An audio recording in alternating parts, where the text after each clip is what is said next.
Hi, how are you? Good, how are you? Ready to chat today? Yeah. Okay, cool. Yeah. Okay, so I was thinking, I just got home from a group trip. There was 8 of us and we all went skiing, and it got me thinking about what it must be like to plan trips for groups. So I thought we could sit down and chat today and talk a little more about your recommendations for group travel. And especially for large groups, what are some of the rules that you have for group travel?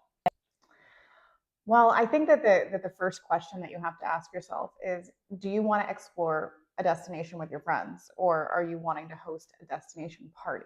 Because those are two very different types of trips. And I bet that's pretty hard for people to figure out, because I know for me it'd be really hard to want to leave anyone out, but also can be really complicated to plan a trip for 20 or more people. Yeah, absolutely. I mean, I think that the thing that you have to uh, consider whenever you're planning a group trip is that even in your hometown, if you try to make a dinner reservation for more than 10 people, a lot of times it's going to require private rooms and set menus and all of that kind of stuff. So it can just be really complicated. So let's say I want to take a group out on a big group out on a trip.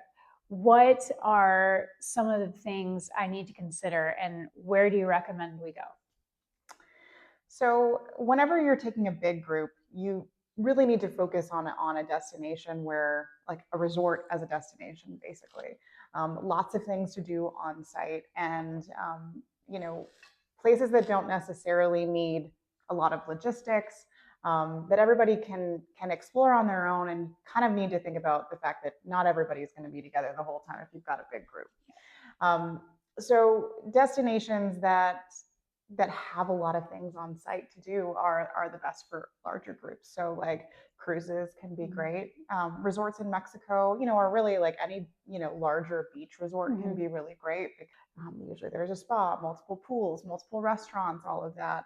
And then for the kid at heart, Disney is always great. Oh, that would be so fun. So fun. Let's say you have a client who comes to you and says, I want to take 20 of my friends to this destination. They're willing to cover the cost of accommodations and some experiences. What do you suggest for that?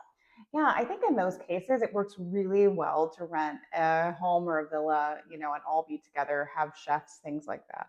Um, it gets really complicated if you renting a house is so lovely for group trips because you get lots of time to be together, and it can also be more cost effective. But when everybody's paying on their own, it can be a kind of a logistical nightmare because different bedding configurations, who can come in, when they can come in, all of that. So love a service villa for a group trip where somebody's being kind and covering the cost. Absolutely. Oh, sounds lovely. Okay, so what's the sweet spot when you're planning group trips? What do you generally guide our clients on?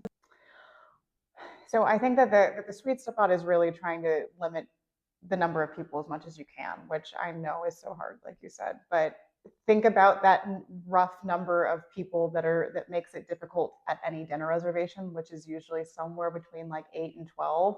When you get more than 12 people, it can be incredibly difficult to find dining reservations or find tables that work for everybody. So that's kind of my rule of thumb there. Great. So I do think there has to be something you're not telling us and want to share with your clients, or a little bit of honesty. So real talk, what is something that most of our clients don't expect when they are planning a group trip? I think how much work it is involved for the primary guest, and even when they're working with us, it's just a lot of getting all your people together, making sure that they have their flights booked, and that seeing when they're coming in and all of that kind of stuff. It can be heavy lifting on everybody's part. Very good. Okay, so because of the 10-year anniversary of the Shameless Tourist, we thought it would be fun to end every episode with 10 rapid fire questions for you. Are you ready? I'm ready. Resort or villa for first time group planners? Villa and one person pays. Ideal max number for a group trip? 8. One destination that always works for big groups? For big groups, Disney.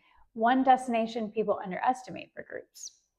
I think anywhere can work as long as the group is small. Biggest mistake people make when planning a group trip. Underestimating the amount of work that it's going to be. Favorite group trip that you've been on. St. Bart's. Off-season destination you love. Aspen. One place you'd never do with 20 people. Amsterdam. Best no thinking required group trip. Cruises. And one thing every group host should mentally prepare for. Attrition. You're going to have people that are going to drop out and not be able to come for various reasons. So don't get your feelings hurt. Just know it's going to happen. Great.